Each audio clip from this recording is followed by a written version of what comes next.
Sina Brother Marco Evangelista, Apologetica, dito sa Veritas 846, ang radyo ng simbahan. Ave Maria! Rocho Pleno! Isang mapagpalang araw po ng linggo mga kapanalig. Ang dalangin nating sumapit sa lahat.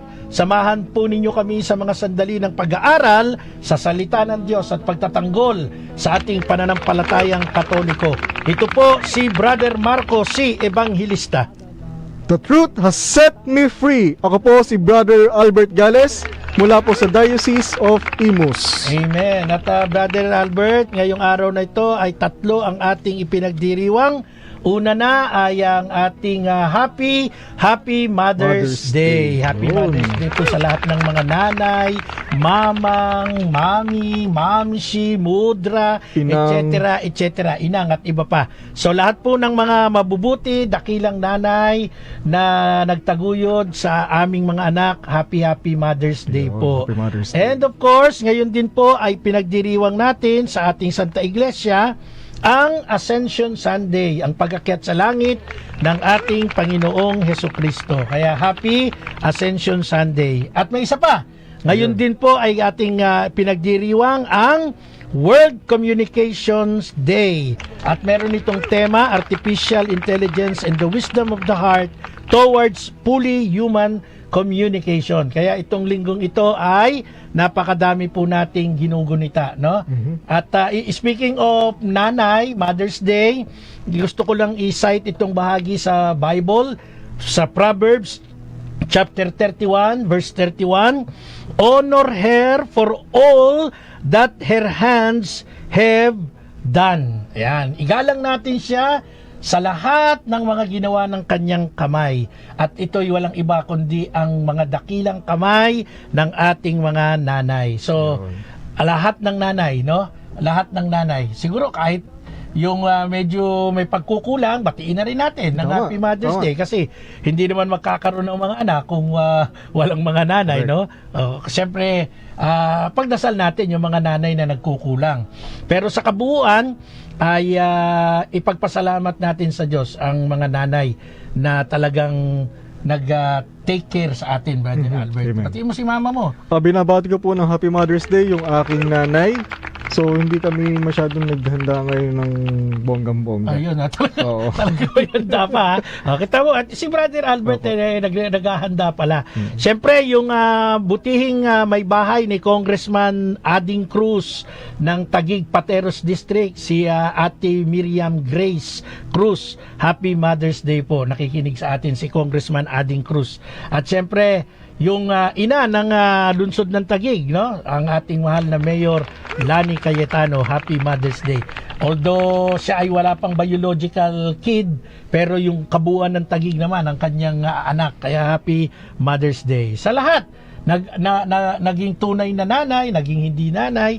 Ang ibig kong sabihin sa naging hindi tunay nanay kasi yung iba mga nag-ampon, di ba? Tama. Yung mga tinatawag na kumalinga Yes. sa hindi nila anak, pero wala silang anak. O mga dakilang nanay pa rin yan. Kaya pinagpapasalamat natin sa Diyos ang mga ganito. Yung mga bagay na, kumbaga, hindi naman kailangang naging kadugo mo, pero pinagmalasakitan mo, inaruga mo, pinalaki mo. Maraming ganyan eh. Di ba? So, Happy Mother's Day po sa lahat.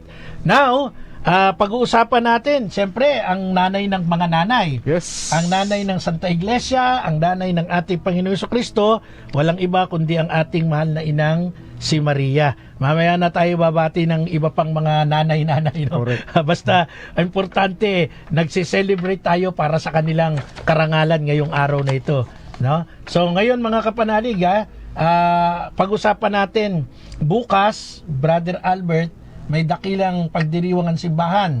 At ito ay tungkol sa Our Lady of Fatima.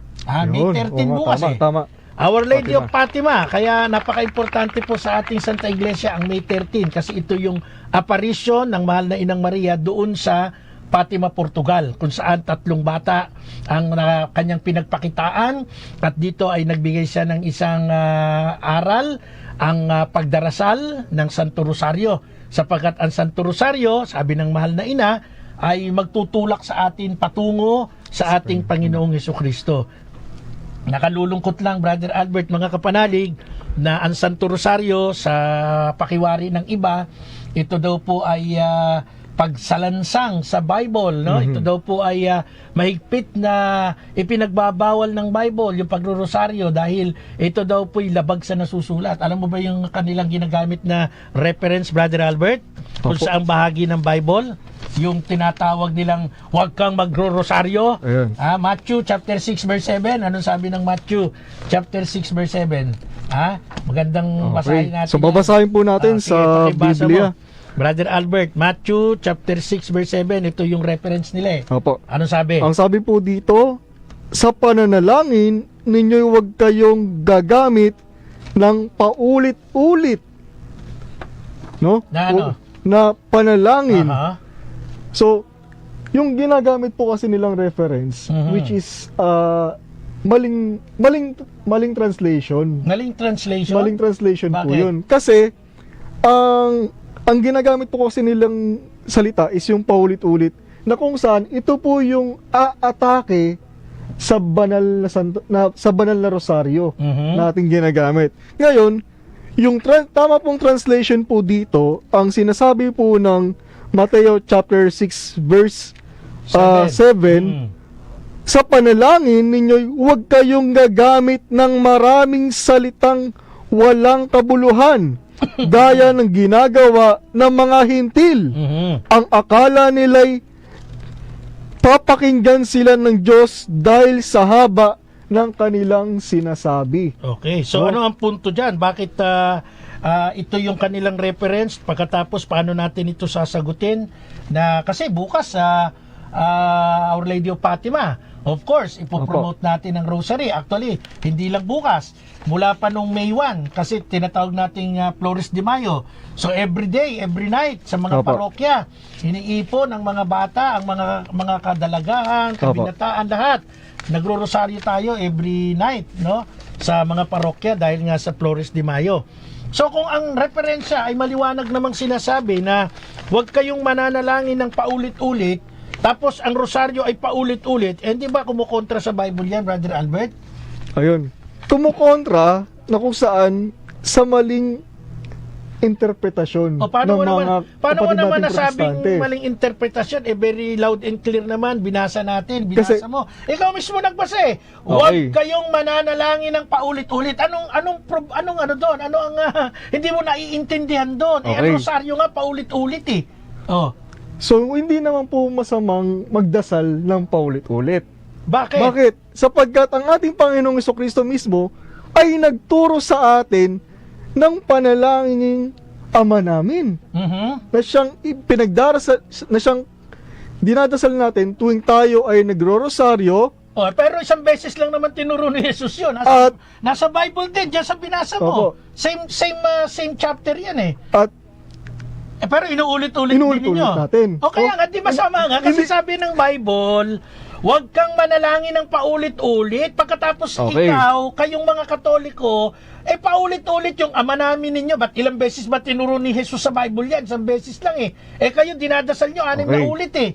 So, yung Hail Mary nyo, paulit-ulit eh. Halos 56 times o 53 times sa rosary ninyo eh. How can we refute that, brother?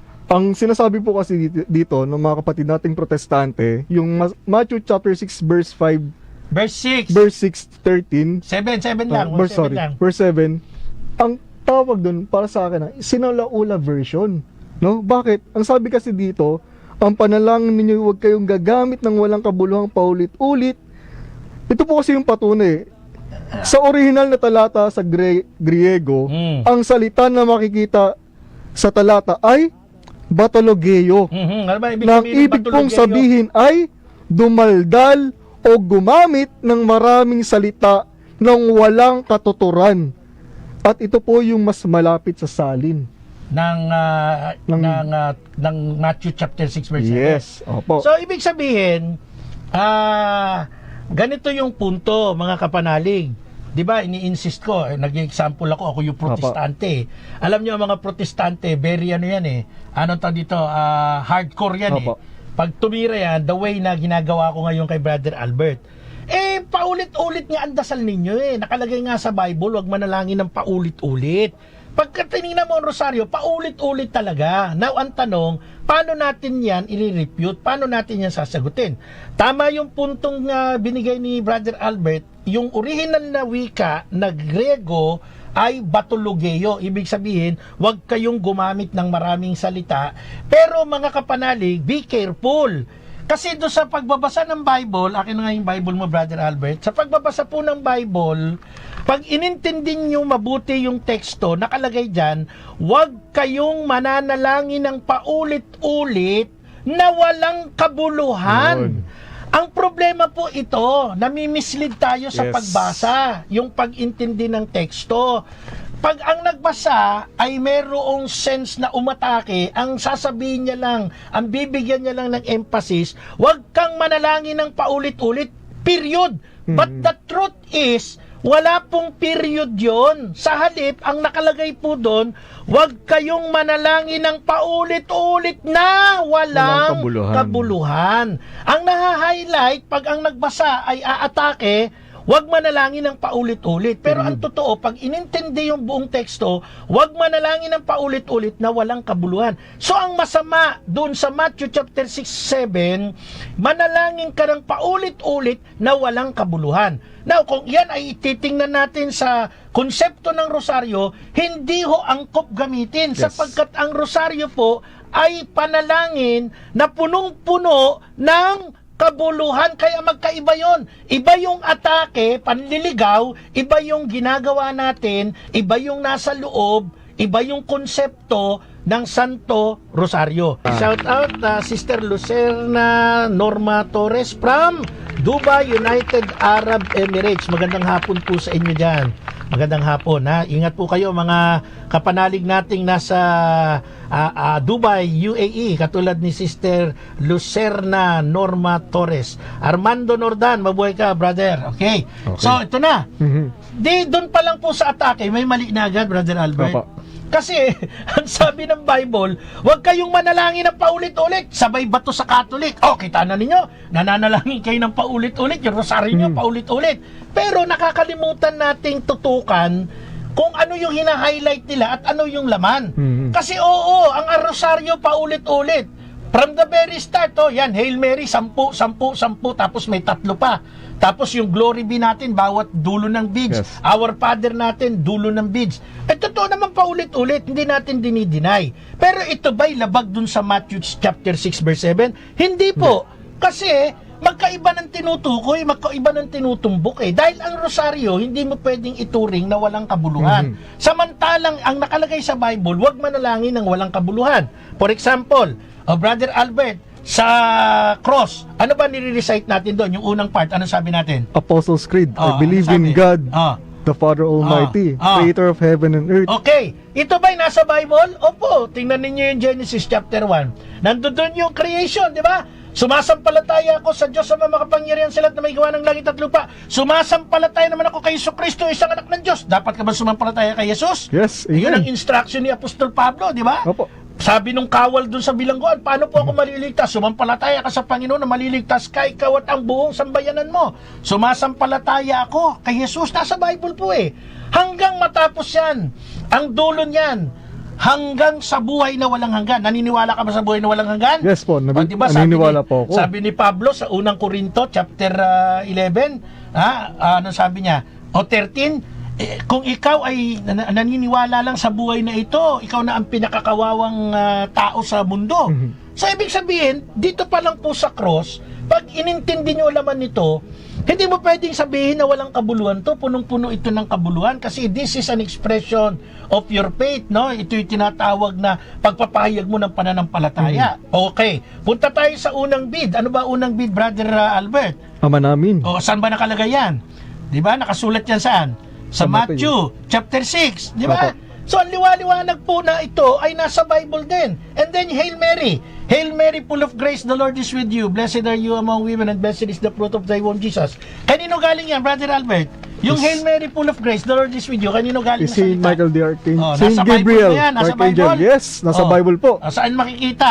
Okay, sa Luke chapter 1, verse verse 28. Tapos sabing ganon, blessed are you among women and blessed is the fruit of thy womb. Kanino galing? Saint Elizabeth, Sino yung Elizabeth na yan? pinsan niya, Ah, na asawa Nino? ni Zacarias. At nanay ni? San Juan Bautista. Yan, di ba? Nasa Bible ba yon? Yes, nasa Bible po. Bible din po. Kaya, yung part ng, second part ng Hail Mary, Holy Mary, Mother of God, pray for us sinners, now and at the hour of our death. Amen. Now, sabi ni Santiago, malaki ang nagagawa ng panalangin ng taong matuwid. Santiago 5:16, si Mary ba matuwid, Brother Albert? Yes, sobrang tuwid. Di ba? Sabi nga Matuwid. ng Arkanghel Gabriel, Chaire Ketcharitomene, Hukurios Metaso. Ang ibig sabihin ng Ketcharitomene, walang paglalagyan ang grasya ng babaeng ito, kaya ginamit yung term na Ketcharitomene. Wala ngang proper na pagsasalin kasi walang pwedeng gamiting salita Opo. kundi yung full of grace, no? Kundi yung punong-puno ng grasya doon sa Ketcharitomene. Pero ang ibig sabihin nun, talagang umaapaw ang grasya. Eh, anong sabi ni Santiago? Malaki nagagawa ng panalangin ng taong matuwid. O sinasabi natin, Holy Mary, Mother of God, pray for us sinners. O, ikaw ba, hindi makasalanan, Brother Albert? Makasalanan po ako. So that's why we're asking for di ba, prayer. Yes. Na tayong mga makasalanan, ako, ikaw, lahat tayo, humingi tayo, begging for Mama Mary na ipagdasal tayo, pero hindi si Mama Mary magpapatawad sa atin. Siya ang magdadasal para sa atin, hingi tayo ng tawad. Amen. Pwede ba yun, si Mama Mary humingi ng tawad sa atin, tapos patatawarin tayo? Ay, Meron, hindi po pwede meron ba sa yun. Bible yun? Hindi po pwede yun. Hindi. Halimbawa ako, Mama Mary, hingi mo ako ng tawad kay Lord. Pwede ba yun, patatawarin ako? Si Mama Mary hingi ng tawad? Ay, hindi pwede. Pwede! Pwede ba? Nasa unang aklat ni Juan, chapter Oh. 5. Sabi doon, kapag ikaw ay nakakita ng kapatid mo na nakakasala, di ba, ipanalangin mo at patatawarin ang taong ito. Yung kasalanan ko, through your prayer, pwedeng patawarin ng Diyos. Kaya nga pinagdadasal natin ang mga namatay. Yun. Kasi naniniwala tayo that the forgiveness of God pwede pong mag-flow sa isang tao nagkasala sa prayer ng isang matuwid. Pwede Oh, yun, pwede Brother pala. Albert. Oo. Yan ang hindi alam ng mga protestante. Pwede Di ba? pala. Anong sabi natin? Holy Mary, Mother of God. Oops! Si Mary ba, Mother of God? Paano naging Mother of God? Nang lumikha ang nilikha. Mayroon agad maling paningin doon, maling interpretasyon. Si Mama Mary, Mother of God, hindi dahil ipinanganak niya yung Ama. Yes. O ang Espiritu Santo, ang pinanganak niya ay ang pangalawang mga persona ng Trinity, ang Panginoong Jesucristo. At pag hindi mo pinaniwalaan si Jesucristo ay Diyos, magiging duda sa iyo yung dasal na Holy Mary, Mother of God, di ba? So ibig sabihin, yung beads na ito, yung 10, no? 1 dekada, 2 dekada, 3 hanggang 4 hanggang 5, ito po ay lahat nasa Bible. Glory to the Father and to the Son and to the Holy Spirit. Masama ba yun, Brother Albert? Hindi. Hindi, kasi sabi ng mga nilalang dun sa langit, di ba? Banal, banal, banal lang yung pangalan. 24 na oras, 7 beses sa isang araw kung meron tayong ganun. 24/7. Ang sinasabi ng mga banal sa langit, Santo, Santo, Santo, Panginoon Diyos. Tayo, pinupuri natin ang Ama, ang Anak at ang Espiritu Santo. Masama ba yun? Ito, yung ejaculation, yung Fatima prayer. Oh my Jesus, forgive us our sins, save us from the fires of hell, and lead all souls to heaven, especially those who most need of thy mercy. Masama ba yun? Hindi. Aba, kailan naging masamang humingi ka ng tawad? Paulit-ulit kang humingi ng tawad dahil nga makasalanan tayo. No? Mysteries. Ano yung mga misteryo? Hindi natin isa-isa maubos oras natin. Unang misteryo ng joyful. Ano yung joyful? Annunciation. Visitation. The birth of our Lord. Presentation. Finding Jesus in the temple. Nasa Bible ba yan? Nasa Bible po. Huwag na natin banggitin, pero Yan. lahat yan nasa Bible. Sorrowful mysteries. Ano ang sorrowful natin? Number 1. Agony in the garden. Scourging of the pillar. Crowning with thorns. Carrying of the cross. Crucifixion. And crucifixion and death. Nasa glorious Yes. yan. Ay, Nasa sorrowful. sorrowful. Glorious tayo. The resurrection. Ascension. Ano pa? Pagbaba ng sorry. Espiritu Santo, descent of the Holy Spirit. Assumption. Assumption of the And Blessed coronation. Mother. Coronation, as Yan. Queen of Heaven and Earth. Nasa Bible ba yan? Nasa Bible po. Lahat yan nasa Bible. Punta tayo dito sa tinatawag nating luminous mystery. Misteryo ng liwanag. Number 1, ano? Baptism of Jesus. Baptism sa Oo. Ilog Jordan. Pangalawa. The wedding feast at Cana. Nasa Cana, John chapter 2. The proclamation of the kingdom. Pinahayag ng Panginoon ng paghahari ng Diyos. Pang-4. The transfiguration. Pagbabagong anyo, nakita nagsalita doon si Moises at saka si Elias, ang panlima, institution of the Holy Eucharist, sa luminous mystery. So lahat yan nasa Bible.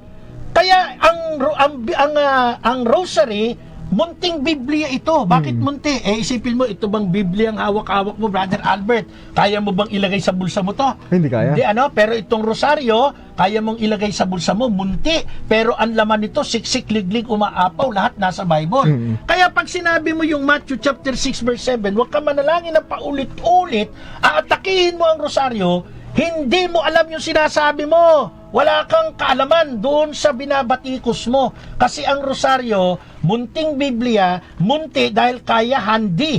Pero ang laman niyan, punong-puno, nasa Biblia.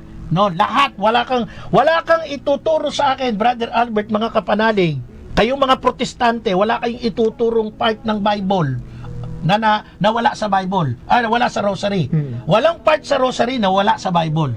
Kaya itong rosaryo, ito po ay kinabubwisita ng mga demonyo at kanyang mga kampon. Ayaw ni Sister Purissima Arsiaga yan. Happy Mother's Day sa mahal kong Sister Puy.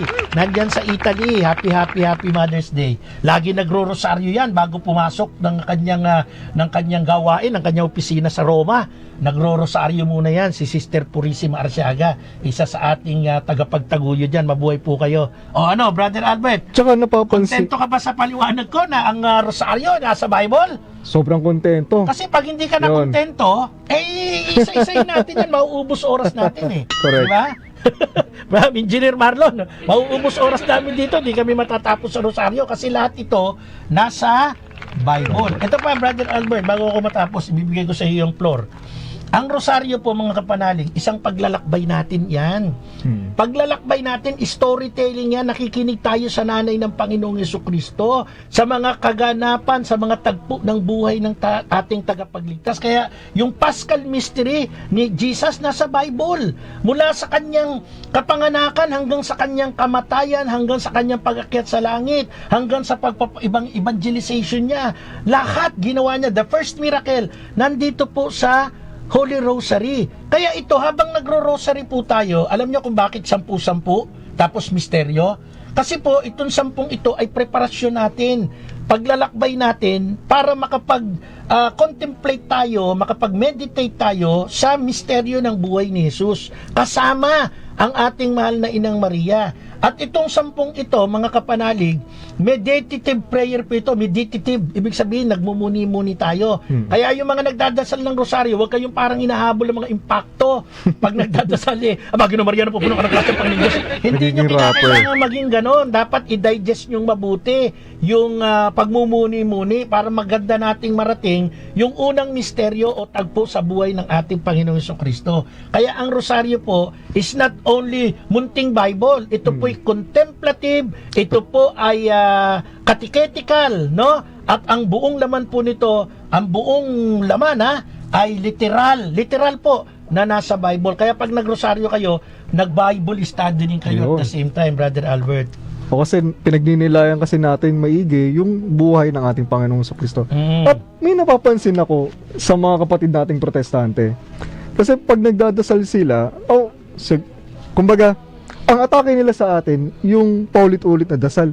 Pero sila po mismo, Brother Marco, paulit-ulit din yung kanilang dasal yun lang kada salita nilang, yes Lord Jesus, Amen Jesus, Amen Jesus, yes Lord, yes Lord. Ayun, di po ba parang ano nangyayari?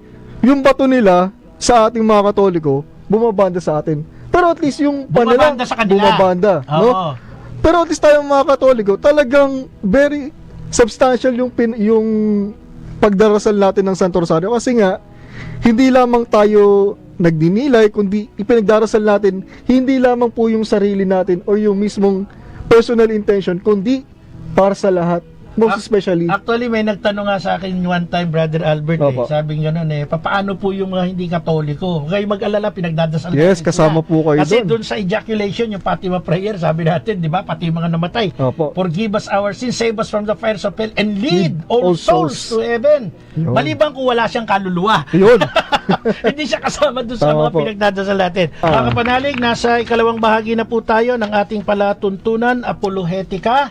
At salamat po sa Diyos sa loob ng 17 taon Wow. ay naririnig po ang ating tinig sa himpilan sa radyo ng simbahan. Siyempre, of course, salamat ng marami sa pagtitiwala ng ating management, sa ating Pangulo, Father Anton City Pascual, sa ating Vice President for Operations, si Father Roy Billen, at ang ating nag-birthday kahapon na station manager, si Madam Risa Mendoza. Ayan, Happy Mother's Day kay Madam Risa Mendoza. Naabutan ko paalis siya dahil siguro mag-i-enjoy siya today dahil Mother's Day nga naman. Shout out siyempre kay Engineer Marlon San Diego sa ating technical side at kay pero hindi ako nagkakamali, ang PA natin si Jan, tama ba ako? Jan, no, walang pandinig Oh. walang audio sa loob. Salamat sa dalawang magandang lalaki natin sa Thank you po. magkabilaang pakpak ng ating pag-arangkada Siyempre, yung aking batang partner ngayon, si Brother John Albert Gales mula po sa Diocese of Imus.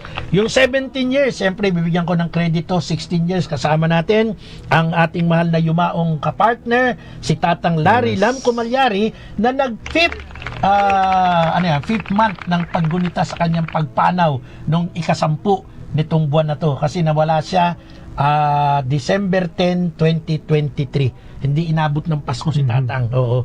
Pero anyway, doon naman siya sa other side nagpasko kasama si Lord. Ganun talaga. That's life, no? Shout out kay Brother Michael Labrador, Order of Franciscan Secular. Diyan po sa sa San Agustin Parish Church, Moonwalk, Parañaque. Shout out po sa lahat ng mga OFS, Order of Franciscan Secular. Nag-join ako sa kanila para maging part ng OFS. Siyempre nandyan si Father Bernard Anuta na sa kanilang parokya. Mabuhay po lahat ng mga Fransiskanong sekular. Yan. Shout out kay Brother Jerome Bangkao. Shout out Etos Botum, Brother Marco. Mabuhay po kayo. So mga kapanalig, siyempre bukas, dahil meron tayong pagdiriwang ng Our Lady of Fatima, ang atin pong minamahal na kaibigan, si Brother Carmelo Cortez, isang papal awardee at consider po siyang Marian Visionary. Nakakakita ito ng mga kamanghamanghang himala, no? Yung talulot ng rosas, pag pinagdasal niya, nagkakaroon ng langis, nagkakaroon ng printed face ni Mama Mary or ni Jesus. So ito po, siyempre aaralin ng simbahan yan, pero sa karanasan natin, sa mga narinig natin, sa mga pahayag ng iba na nakaranas na ipagdasal ni Brother Carmelo Cortez, talaga pong legit at garantisadong may miracle na nangyayari. So si Brother Carmelo Cortez po na isang papal awardee, hindi lahat ng Katoliko binibigyan ng award ng Santo Papa Si Brother Carmelo pupunta po dyan sa parokya ng Pagkabuhay sa Diocese ng Novaliches bukas alas 6 ng hapon. Magkakaroon po ng healing session pagkatapos ng banal na misa.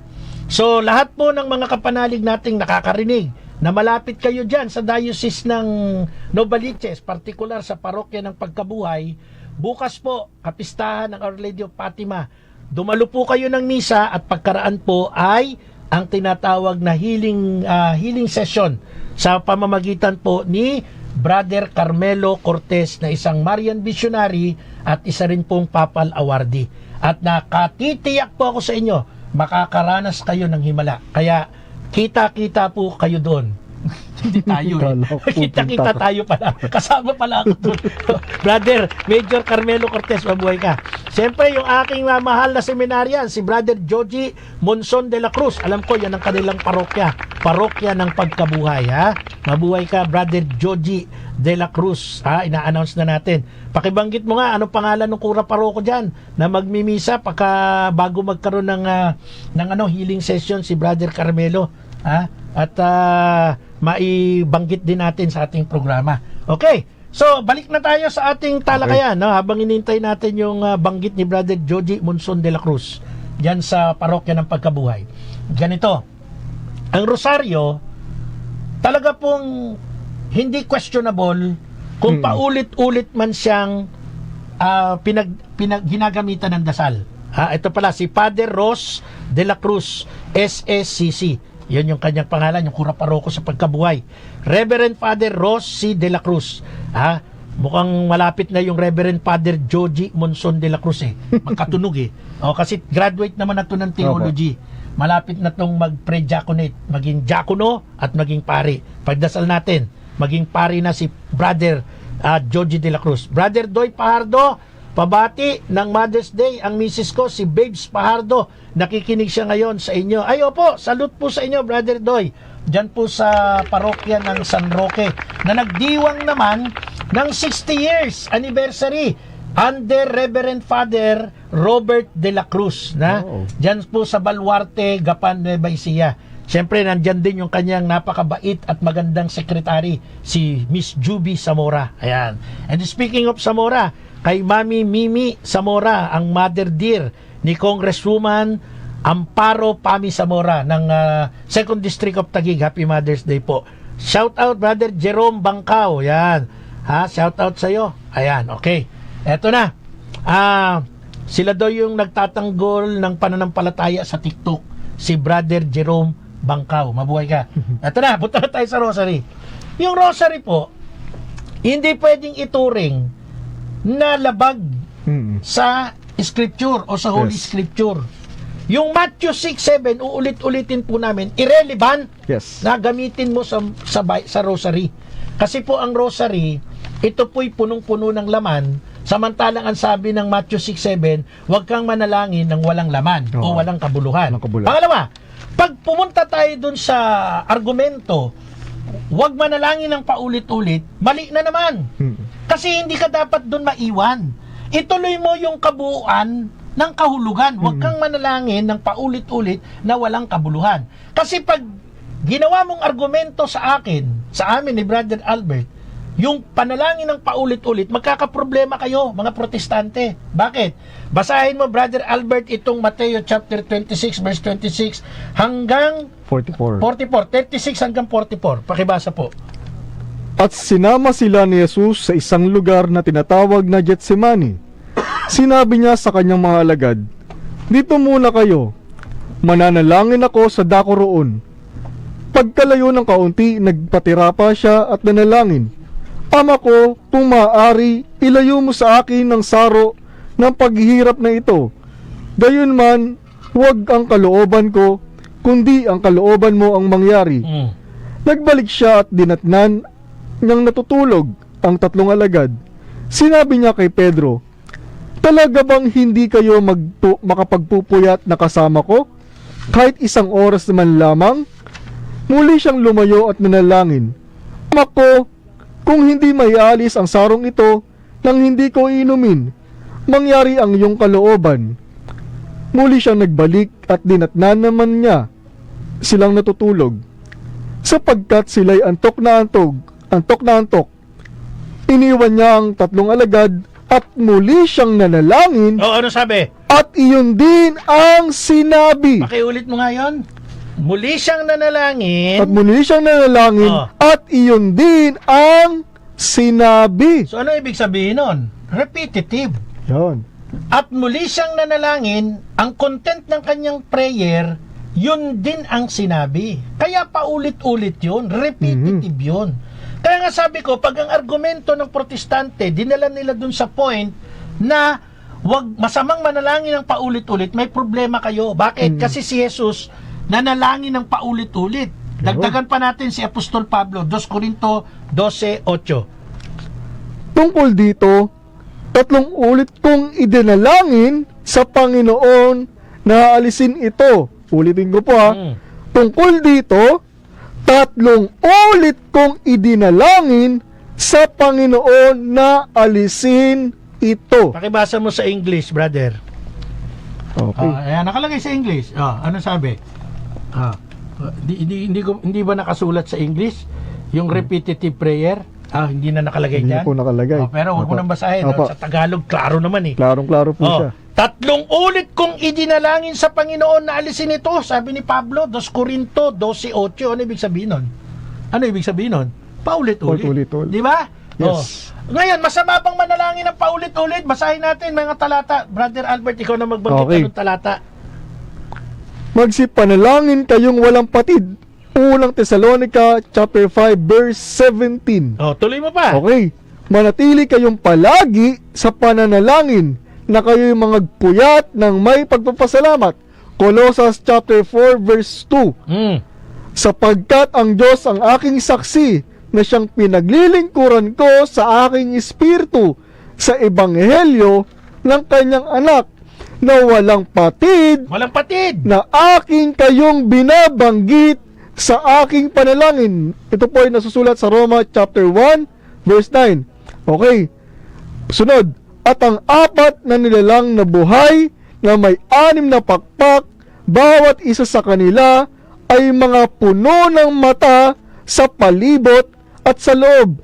At sila'y walang pahinga araw at gabi na nagsasabi, Banal, banal, banal ang Panginoong Diyos, ang makapangyarihan sa lahat, na nabuhay at nabubuhay at siyang darating.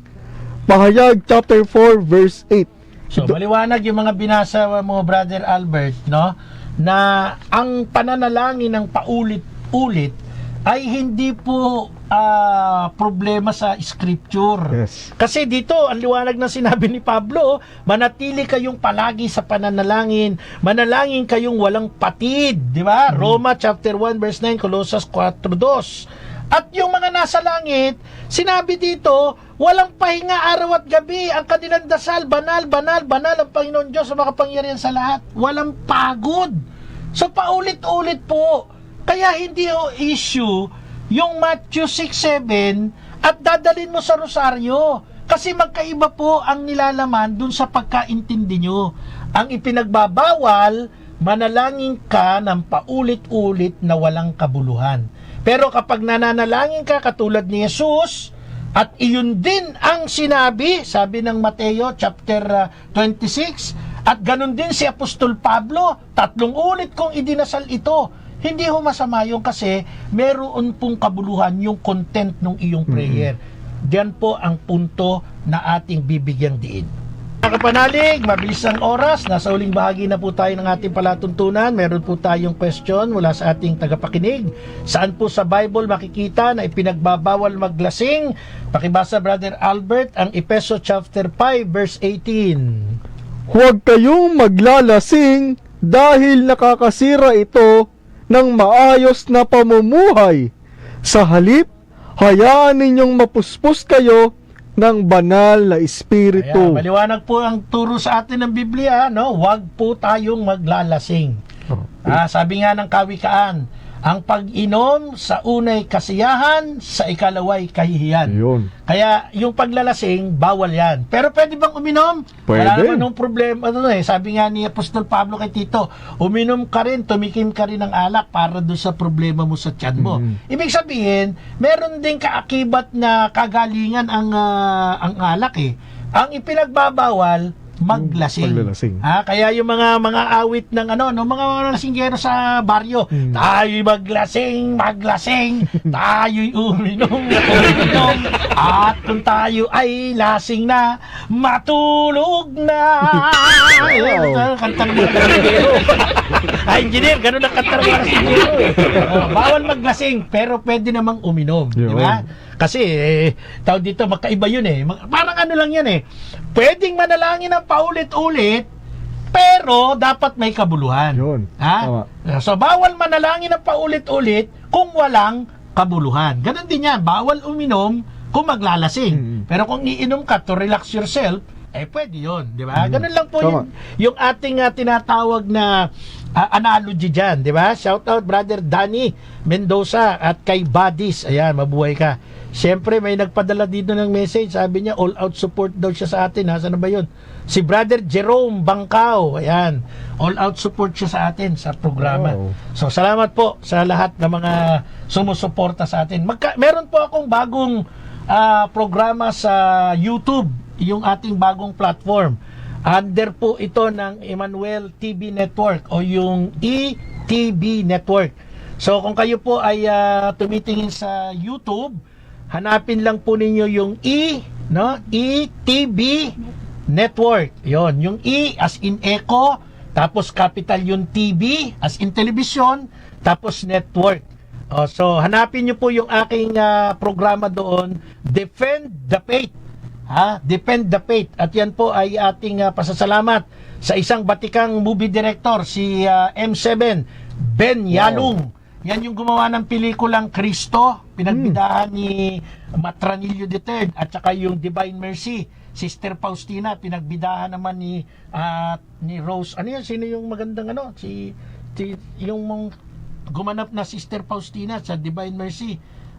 Di mo na matandaan. Hindi na matandaan. Magandang artista yun. Nakalimutan ko din yan yung mga humawak ng pelikula ni Joseph Estrada, nung artista pa si Pangulong Erap, ni FPJ, ni yung Suma, si Max Laurel. Siya rin ang director niyan.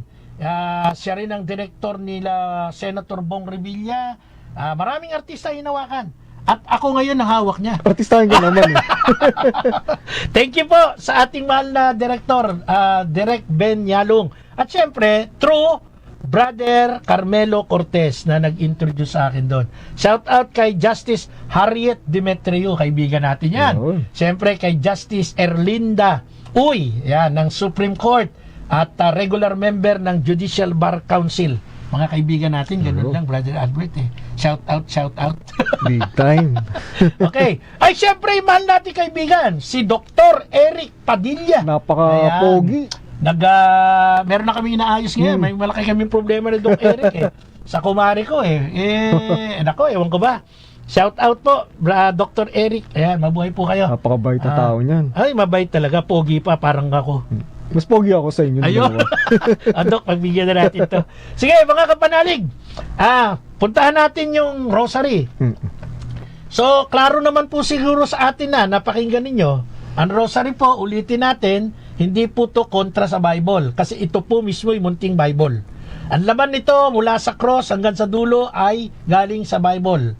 Pangalawa, contemplative ito kasi nagmumuni-muni tayo sa buhay ng ating Panginoong Jesucristo kasama sa ating paglalakbay ang mahal na ina. Ang tawag nga dyan, storytelling. Yung mga misteryo yon. At dito, paulit-ulit nating pinupuri ang Diyos katulad ng mga nilalang sa langit. Glory to the Father, to the Son, and to the Holy Spirit, as it was in the beginning, is now, and ever shall be, world without end. Amen. So, talagang ang rosaryo ay napakagandang paraan ng pagdadasal. At higit sa lahat sa atin, ang rosaryo ay sumisimbolo sa rosas. Yes. Tulad ngayon, Mother's Day, di ba? Nagbibigay tayo ng bulaklak to express our love doon sa kinauukulan.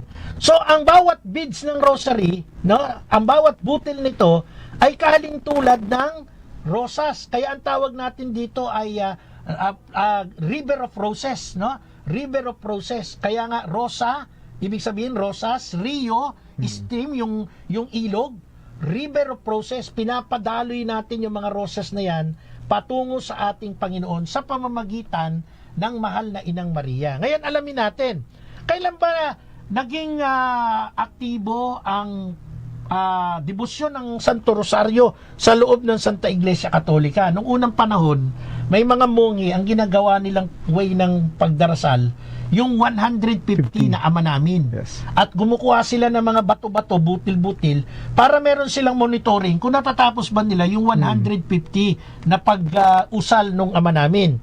And then kalaunan, ang debosyon na ito ay na-develop.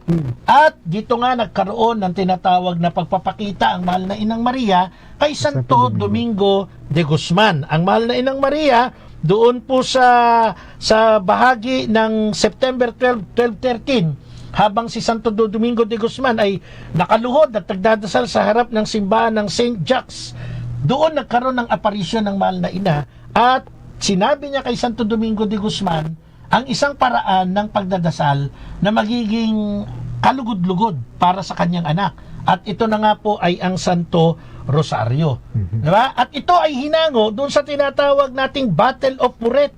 Nagkaroon ng Battle of Lepanto. Yun. At ang Santo Rosario, malaki ang naging partisipasyon nito, yung cross at ang Santo Rosario. Kaya diyan sa Santo Domingo Church sa may Quezon Avenue, yan ay itinatalaga sa ina ng Santo Rosario, di ba? So, ito po yung mga misteryong ito ng Battle of Muret noong 1213, naglaban 800 kawal Kristiyano versus sa 40,000 puwersa ng mga heretikong ano tawag dun sa mga Muslim ngayon, yung Turks. mga Turko, di ba? 40,000 versus 800. Natalo po yung 40,000, umurong sila sa pamamagitan ng pagdarasal ng Santo Rosario. At yan, tinestify yan, totoo, ni Saint Louis Marie de Montfort. Ha?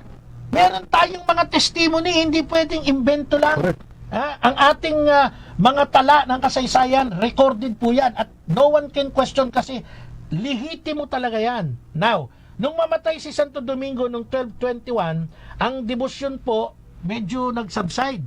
Nagsubside. Pero, sa awa ng Panginoong Diyos, siyempre, of course, to the Blessed Mother, noong 1464, ay nagpakita naman ng mahal na ina kay Blessed Alan de la Roche, isang Dominicong friar. Parang si Frater Louis Peñafiel Hermosa, Dominicong friar.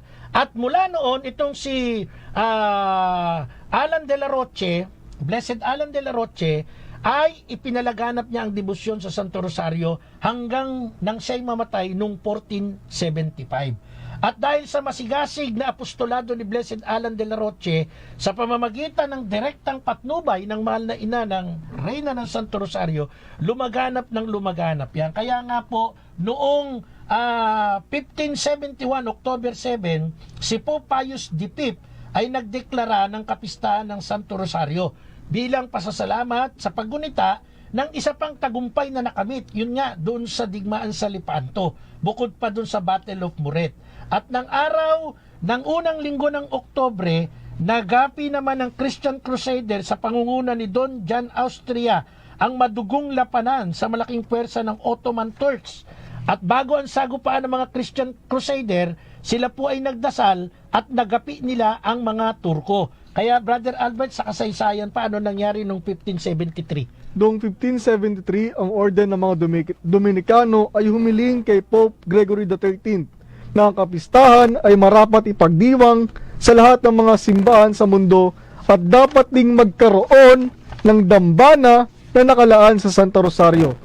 Si Pope Clement X naman ay nag-atas na palawakin sa buong Espanya ang kapistahan ng Santo Rosario, kalaunan bilang pagkilala sa tagumpay ni Prinsipe Eugenio laban sa mga Turkong Muslim noong August 6, 1716. Nagdeklara si Pope Clemente X na ang kapistahan ay dapat ipagdiwang sa buong mundo. Noong 1883, si Pope Leo XIII ay nagpalabas ng kanyang encyclical kung saan ang kanyang itinaas sa mga mananampalataya na ang debosyon sa Our Lady of the Rosary ay dapat kilalaning orihinal na nagmula kay Santo Domingo. So, yan ang history. Yan. Hindi ito invento kasi recorded. At saka may mga tao Yes, na involved. Meron pong mga panahon. Kaya pwedeng makita. Kahit mag-google po kayo para makita ninyo. Ngayon kung kayo'y duda sa Google, huwag kayong gagamit ng Google. Yan. Mag-doodle na lang kayo. O kaya mag-noodle kayo. So, dito po makikita natin mga kapanalig, ang ating kasaysayan ng Santo Rosario. Isa pong maliwanag na patutuo sa himala habang tayo po ay nagdadasal na kasama ang mahal na ina sa pagmumuni-muni sa buhay ng ating Panginoong Jesucristo sa pamamagitan ng kanyang mga misteryo. Masarap balikan next Sunday. Bakit daw Aba Ginoong Maria? Bobo daw tayo mga Katoliko kasi babae si Mama Mary, dapat daw ginang o bini-bini. O kaya wala nang ginang, wala nang Ginoo, basta Aba Maria na lang daw. So yan po, lilinawin natin yan para maintindihan natin. Pangalawa pa, bukod dun sa Aba Ginoong Maria, bakit daw Hail Holy Queen pag tinagalog, Aba po Santa Mariang Hari. Kaya magulo daw tayo mga Katoliko. So mga kapanalig, maraming salamat po sa inyong pagsama sa amin hanggang sa susunod pong linggo. Antabayanan niyo po lagi sa Radio Veritas, alas 2 ng hapon, ang ating programang Apolohetika. Ako po si Brother Marco C. Evangelista. Ako po si Brother John Albert Gales mula po sa Diocese of Imus. Kami po ay nagsasabing Sumainyo ang katotohanan. Salamat po. Happy Mother's Day. Happy Mother's Day, Mama Cecil. Pananalig, laging ipaglaban